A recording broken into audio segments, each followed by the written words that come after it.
Do you believe in miracles? And more importantly, do you believe that you could be the creator of such a miracle? Imagine that you can give a second chance to someone to get their life back, or you could be the reason their heart start beating again, or you can restore faith in a family. Is it possible? It is possible if all of us pledge to organ donation. That's the power of organ donation, transforming loss to life, grief to hope, and generosity into something truly eternal. So let me give you a brief context of organ donation in India. There are thousands of people, maybe more than that. Several thousands of people are waiting for organs today, but there is a dearth of organs that are available because people do not come forward. The families do not come forward to donate the organs. There is a Transplantation of Human Organs Act that was formed in 1994. This gives a legal framework.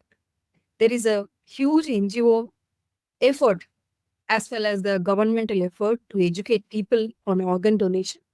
But however, looking at the statistics today, 1 in a million is what is organ donation happening. So this is the situation. What could each one of us do? We could pledge our own organs. Also, we can create awareness to the people to be willing to donate organs.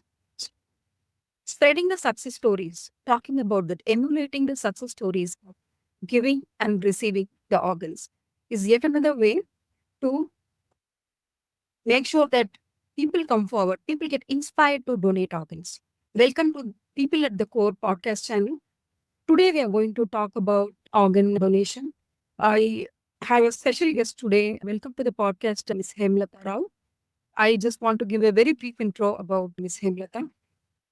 She is a software professional. She started working with Sony. Then she also dabbed down entrepreneurship. She was into technical hiring. Now she is an analyst, business analyst. More than anything else, she is an organ recipient and she's also a TED talker. Today she's here with us to talk about the journey of courage, the journey of hope that she has undergone. Welcome, Hema. Thank you. Thank you, Mamta. It's a pleasure seeing you after a long time. And thanks for the lovely introduction. Yeah, so let's take on from here. So, whatever you want to ask, you can just shoot the questions and we'll go on. Hema, I have known you from the childhood. I have great memories of your house and the big tree and all of that. And let the viewers also know about your childhood and certain things that you want to talk about your childhood.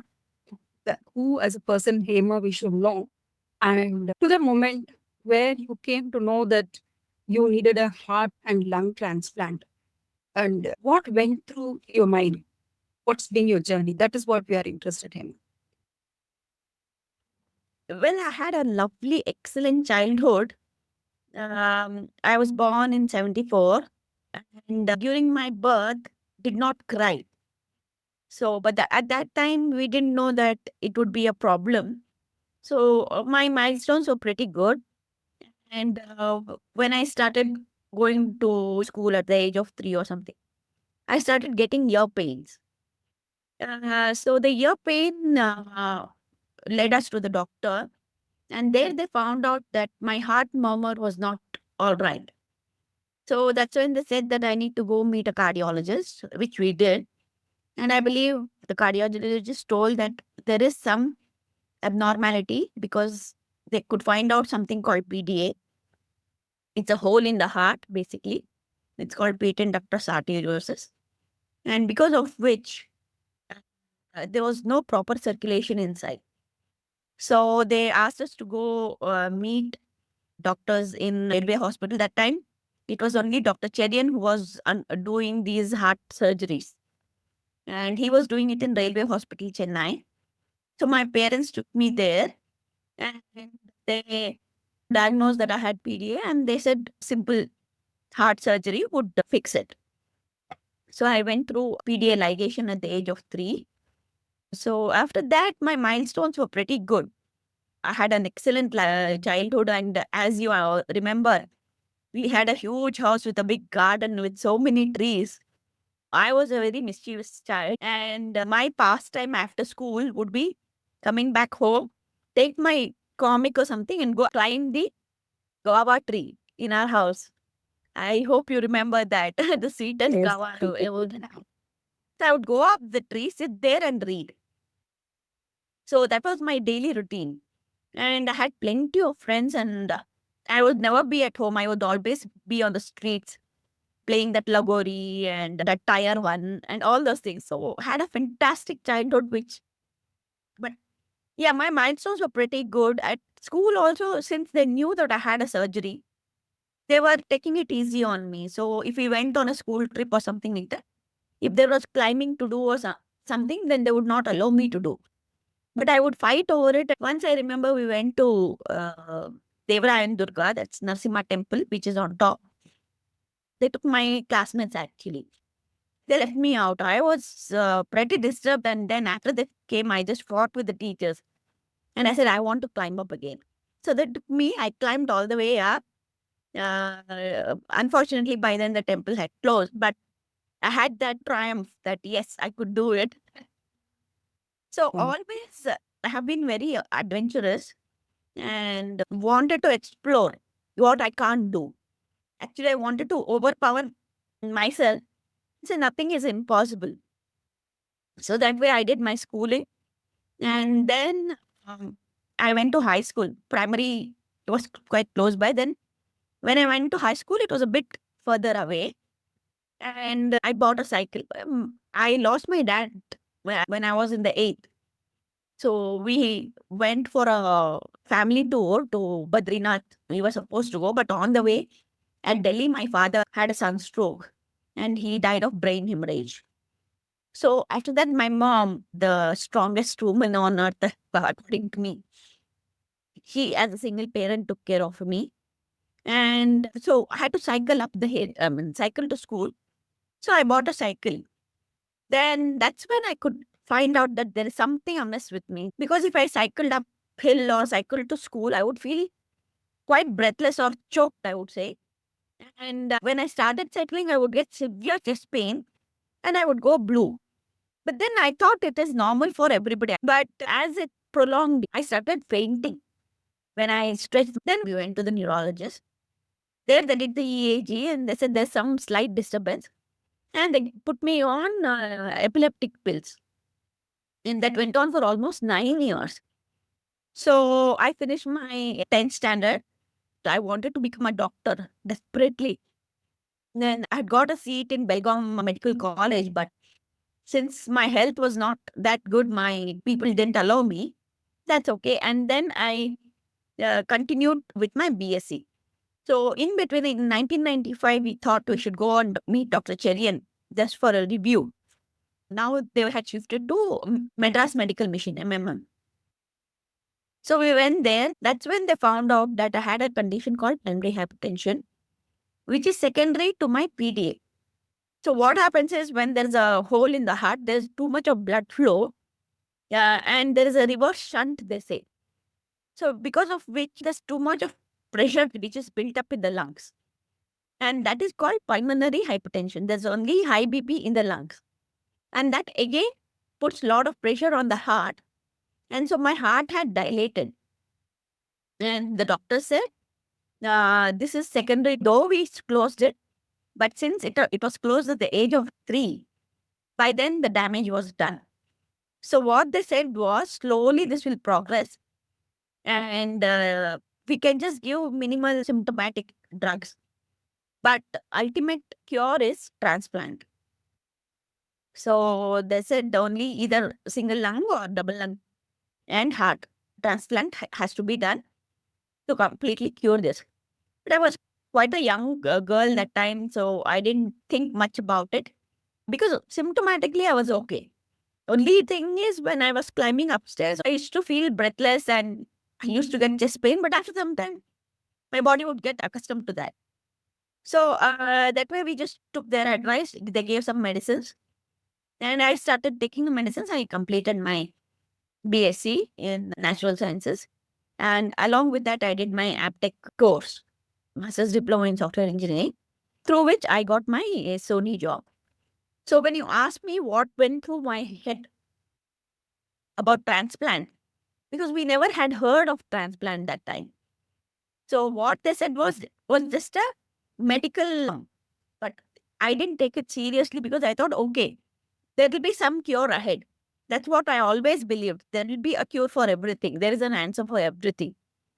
So having that hope alive, so I just thought, okay, let me do the best in my work and let me do the best in my life. Rest, God will take care. That was the only thought that was going through me during the interaction with the doctors. So that answers your question. But post that, I got placed in Sony India Software Center in ITPL. That was Whitefield, I mean, the first IT park at that time. So I had to travel for almost 30 kilometers. It went on for 1.5 years. It was good.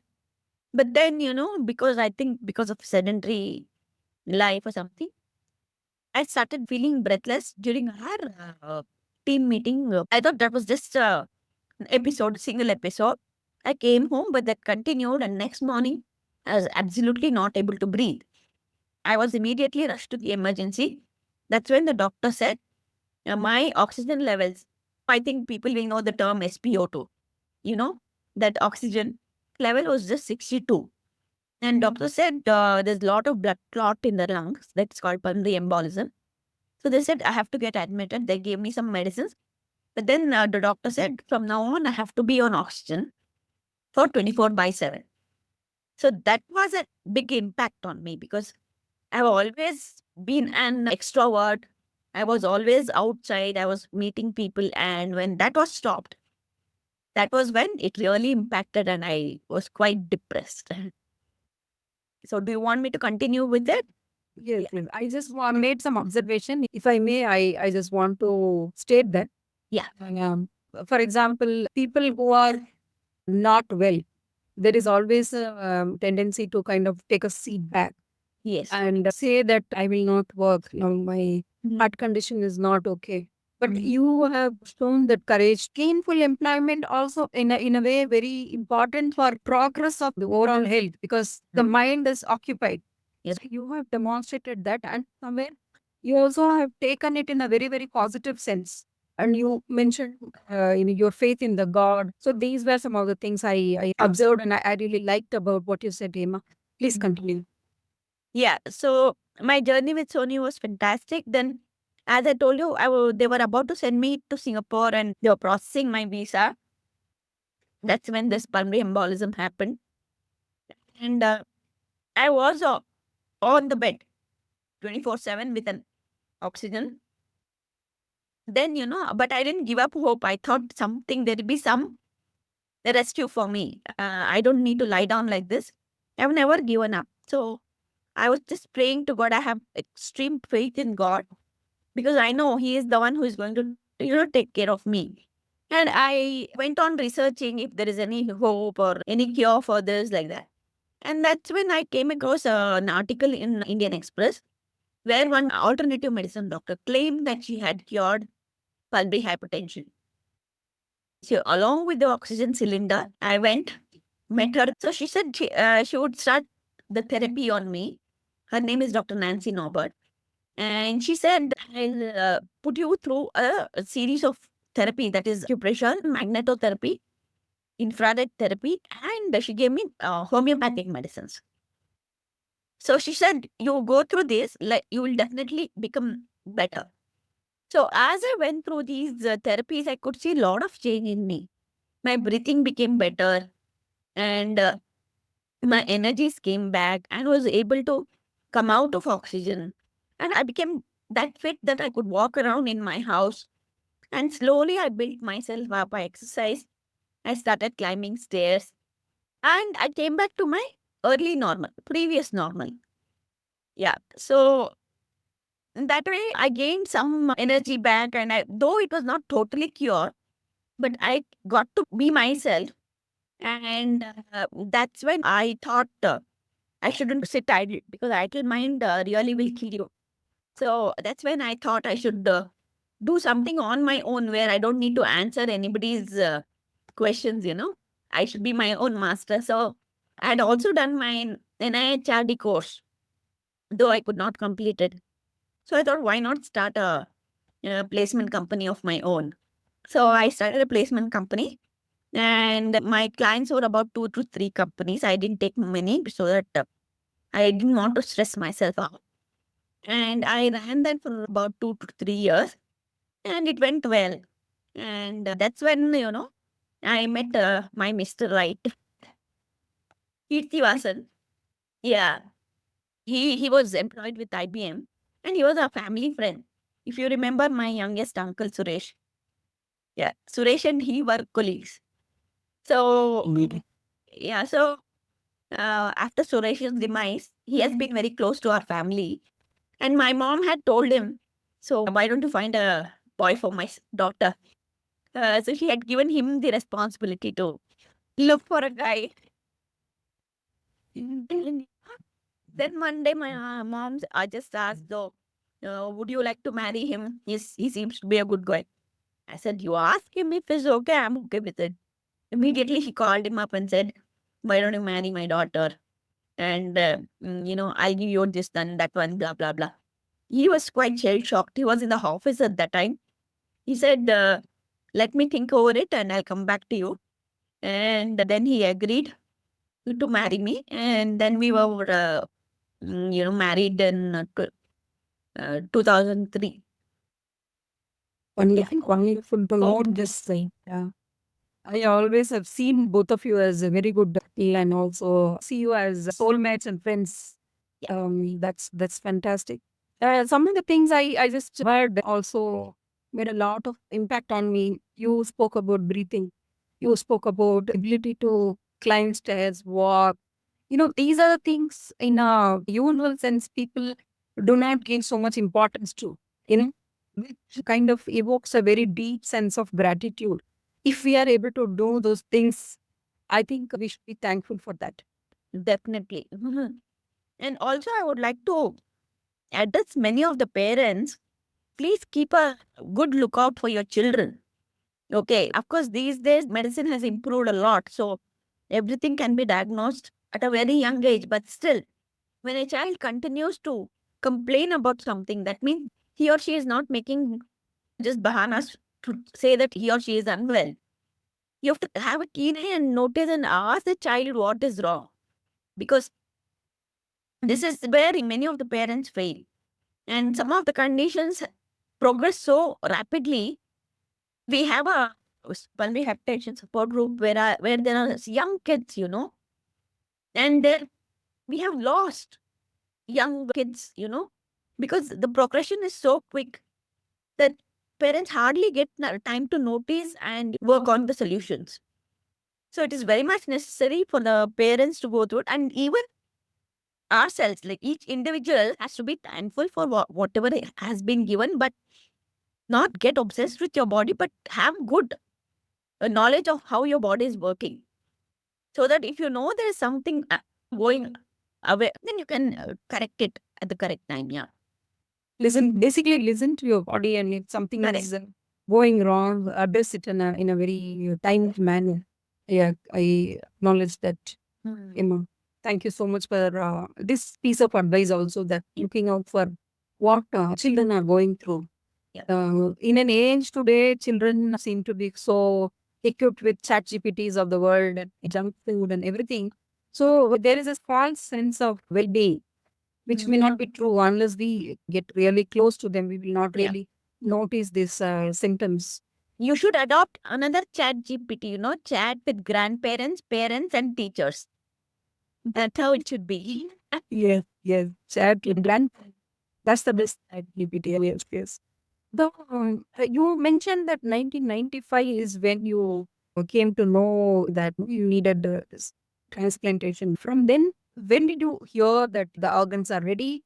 How long it took, and how did you prepare yourself for transplantation? Yeah. So actually, that time they said the cure would be a transplant, but I didn't need it immediately.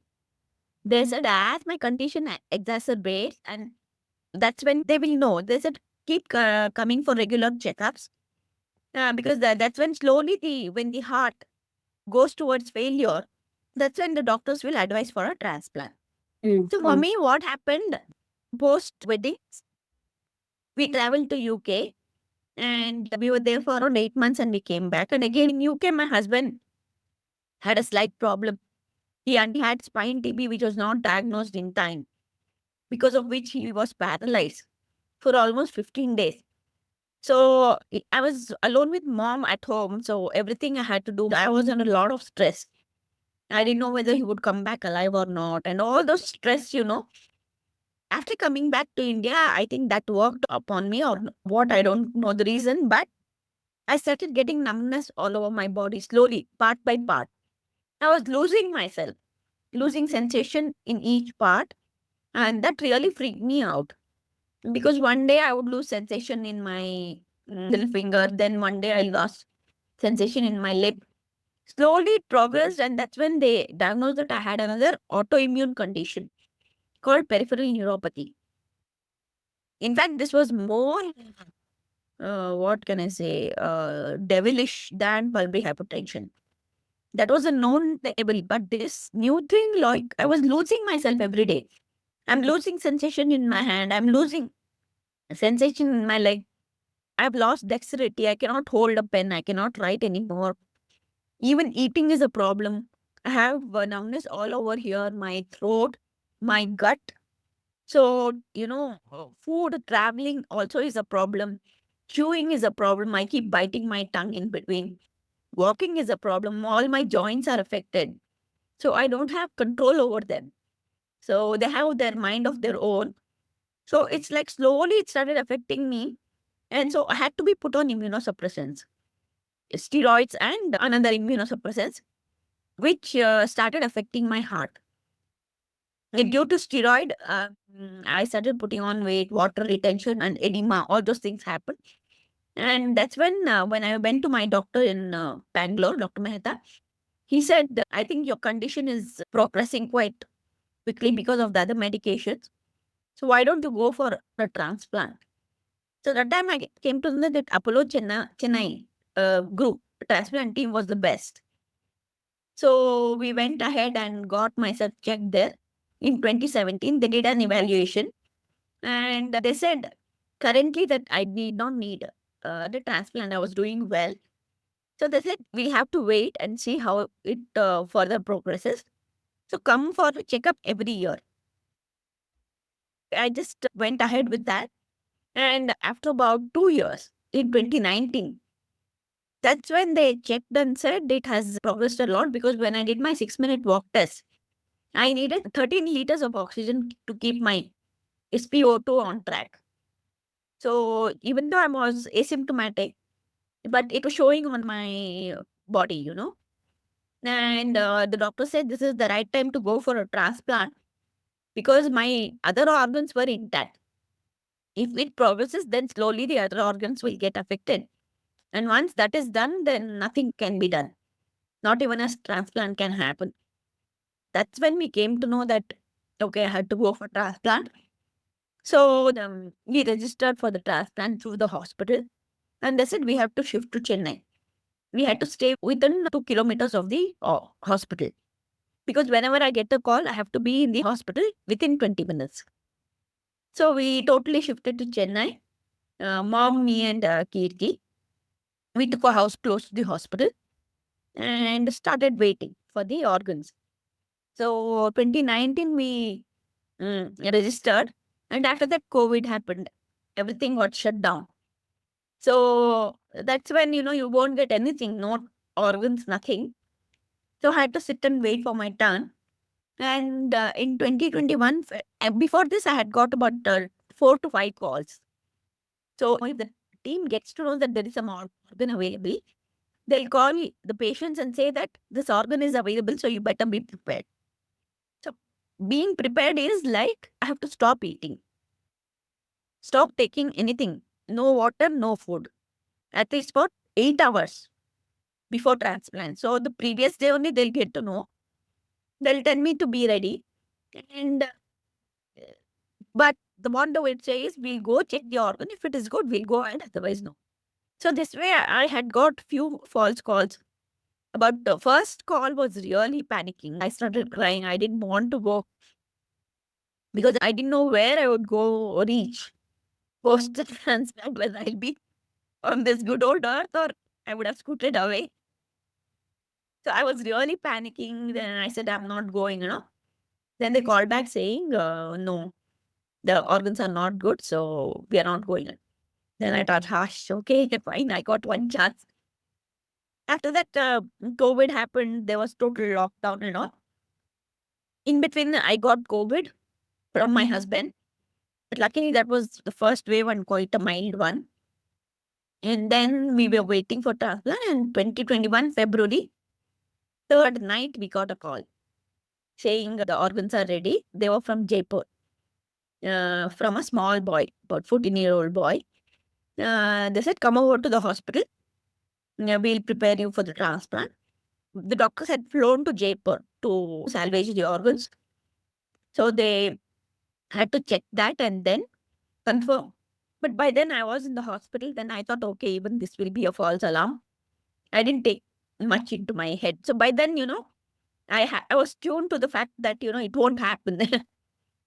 So I thought, okay, this is a dreamland. I'm in a dream. I'm in a dream. Okay. I went ahead, got prepared, and then they said organs are good. We are going for the transplant. Then I said, okay, fine. It didn't affect me much. I was happy because it was getting difficult for me also to lead a day-to-day life, along with the neuropathy. Neuropathy is a real pain. It's a pure body pain all the time, 24/7. So I thought at least let me get rid of one problem. So that's when they took me to the transplant. Yeah. It's a remarkable journey, I would say, especially when you said the first call was really a panic for you. Yeah. Slowly, I think you got adopted. So, is there anything that you told yourself to make yourself ready, prepare your mind ready for that? Yeah, see, I'm an ardent fan and follower of one Dr. Bananjay Govindacharya. He's my guru.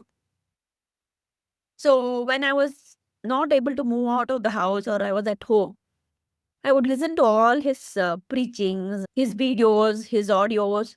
I used to listen, and it's all about our culture. Bhagavad Gita was the main thing which gave me a lot of power and hope and faith. That's where Lord Krishna comes and says that I'll be the one who is going to take care of you. So why should you worry? All that gave me a lot of hope. And that is what built me up, mentally to undergo this huge journey. And I knew, see, I had come to the understanding that nobody is permanent here. So all had a short-lived life. So I thought, okay, fine, let me enjoy each day. When the time comes, I have to go. No one can stay here permanently. So I was ready for that. So that way, that Dr. Bananja was my main uh, motivator and the main strength of my life. Wonderful. So, from what you said, I just gather that there is something called mind body connection. I have written down a quote that I want to also say. This is by Dr. James Gordon, the founder of the Center of Mind Body Medicine. The brain and the peripheral nervous system, the endocrine and the immune system, and indeed all the organs of our body and all the emotional responses that we have share a common chemical language and are constantly communicating with each other. So, if we believe in this, that explains why yoga helps. Right. The days you do yoga, the days you spend time in meditation, it is also helping you to regulate your physical symptoms. Likewise, the vice versa also. When your physical is not really with you, your mind is also impacted. So that really reminds that the mind body is truly connected, and what you tell your mind, the learnings from Bhagavad Gita and things like that, definitely help the body to also regulate and function in a better way, I feel. And what I would like to add here is before going for transplant, we will have something called family counseling by the hospital. So they'll bring together the patient's family And the doctors, they come together and they start counseling us regarding transplant. They will tell us all the advantages, disadvantages of the transplant, and what all should be the protocol post transplant, what we should follow, and all those things. So I had trained my mind such that, I don't find anything negative out of any situation for that matter. Any situation presented in front of me, I can see only opportunities. I can't see any problem. So when they were talking about advantages, I soaked all that in. Okay, post transplant, I'll have a good life. I can do that. I can do this. I was always adventurous. I had a lot of big, big dreams, touching the sky, that, this. So I can do that. I can. And when they started talking about, disadvantages of transplant, I didn't listen to them. Physically, I was present there, but I just zoomed off. I just started chanting something. I started talking to myself. My people were hearing it, but I was just thinking, why should I listen to them? This is not my problem. If something happens, it is doctor's headache to take care of me. It's not my problem, right? I'll do whatever is necessary and possible to keep myself alive. Rest is left to God. So I never let any negative impact on my mind regarding transplant. I was always thought, yes, it is quite sad that somebody has to give up life for someone else's sake. But that is what is in the script of life, what God has prepared. Who are we to change that? Some people have asked me, why did you think it was so necessary for you to be alive? I have had some people asking me a direct question. What did you find so interesting that you had to keep yourself alive by spending so much? I just said, see, I never had a choice. I mean, I never wanted to keep myself alive or something, but I cannot go kill myself. It's a life given by God, and you have to be grateful for that. And yes, if God thinks that I am getting a transplant and I can be of some help mentally to others, if I can inspire others to face such a hard life, why not? He's giving me another chance. So I told her, this is not my plan, it is God's plan. And you always respect God's plan. Very, So, very nice. You're living what just now you said. If God has given you the life and a chance to live, and that is to also spread the hmm, word for others to know the remarkable journey that you've gone through. So, and I also really like the way you said, I will take only the positive, what I can control. I am not going to take that negative part of it, the disadvantage part of it. It is not mine. Let the doctors handle it. That approach is, I think, very vital, and that's how you seem to have coped with the whole journey of getting yourself. yeah. So to add to that, I was doing this regular exercise every day. I was doing self-talk. After I got registered, anyway, I had to wait for time. I was doing yoga and other things. Apart from that, mentally, I used to do self-talk. I used to talk to my organs. I would tell them that we'll be getting new organs and they're going to be your friends. You're going to have a fun time later, and those organs are going to help you live, find a better place in this body. So all of you must be, whenever something harsh happens, it changes into a comic strip for me. So I would just tell the organs, all liver, lungs, and all, not lungs, liver and other organs, dancing with glory, saying, oh, yay, we're getting new friends, they're going to help us, and all those things. And I was also thanking my current organs for keeping me alive for all these days. But now it's time for you to rest. And your sister or brother, somebody is going to take over. So it's, be gracious. I advise everybody that while going back to sleep, thank your organs. You're what you're because it is helping. Your organs are working fine. That you should have that gratitude. That helped a lot because whatever feedback you give to your mind, that's what is going to act on your body. So that also helped me. So again, the reinforcement of mind-body connection. It's a remarkable story for reinforcing gratitude, reinforcing being in the present moment, and living the life the way it is. Amazing examples, amazing analogy of the organs talking to each other. I will remember it for a very long time. So when you were referring to the family members counseling, so a thought crossed my mind. I studied in Hans. It's a mental health institute. When we talk to families of patients, we look for something called expressed emotions. So expressed emotion is more suited in the context of mental health. However, I feel there is also a connection to physical health as well. So, what it means? It means the impact of family members or relatives or caregivers. Then the spontaneous reactions and emotions of the family members and caregivers. It could range from hostility, over involvement, or the other way around, the warmth. Okay. This impacts the way a person is going to improve. The person is going to come out of the illness. So, what is your take on that? How has been your experience and what advice you would give to families or how should they behave? That is very important. It's a very good question you've asked. Because, as you said, the people with whom you stay, their mental feedback also is necessary. It's always impacting you. So, for me, my husband is extremely positive. He is like, he thinks very practically. So, in fact, if we do this, these things will get all right. And my mother, from my childhood, she's always encouraged me.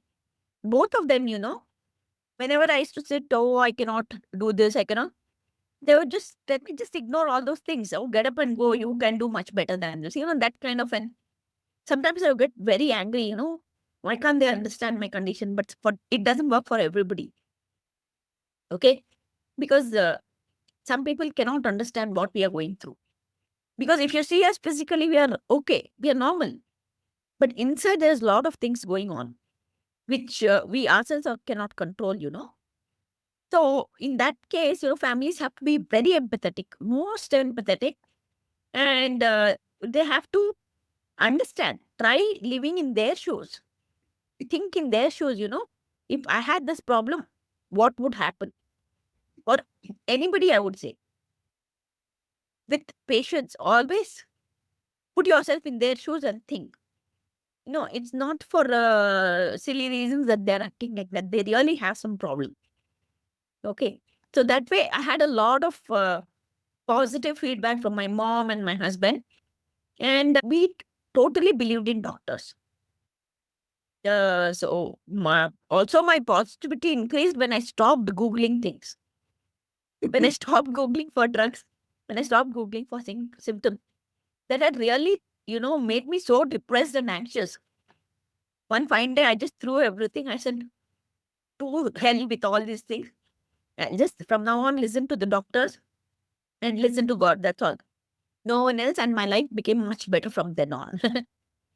So I also request patients not to Google for unnecessary things. If the doctor gives you medicine, just take it. Don't look for side effects or anything. Even that the doctors will take care. But look for benefits. I used to Google, but when they gave me this drug, what is this benefiting me for? Only those benefits I used to read. So when you give a feedback to your mind saying if you take this drug, it's going to help you in this way.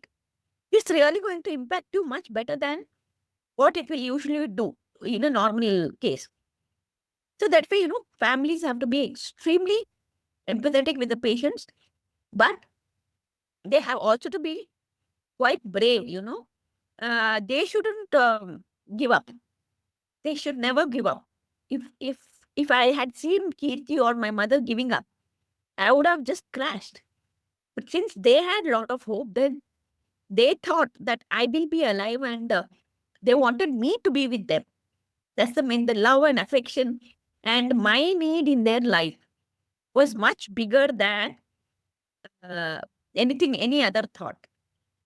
So, but that was pushing me forward. Very, So, very well put. My need, my presence in their lives. yes, Really, that's the purpose to live for life. Very yeah. nice. So, what are your thoughts for people in the similar journey, and what do you want to say for improving organ donation in general? What are your thoughts?